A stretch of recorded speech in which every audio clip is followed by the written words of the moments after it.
Kapuso, may destination in mind na ba kayo ngayong tag-init?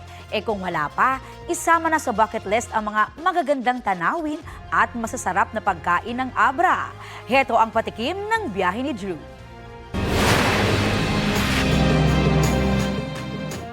Ano kaya ang kailangan para masabing kabigha-bighani ang isang destinasyon?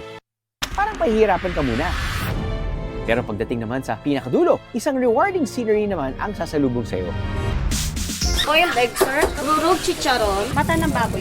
Bulaklak, sir. Parang punong-puno na po yung aking bowl na wala pa pong Mickey. Pwede to. Pwede to, guys.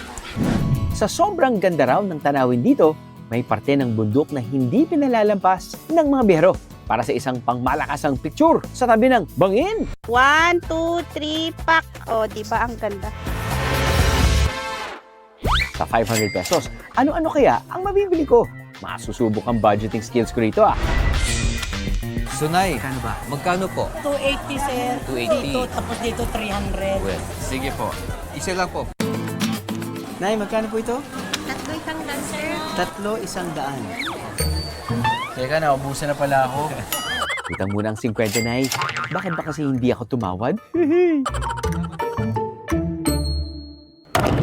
Ang ipinagmamalaki nilang lechon, bukod sa malutong, malasa, may secret ingredient pa na isang uri ng cactus.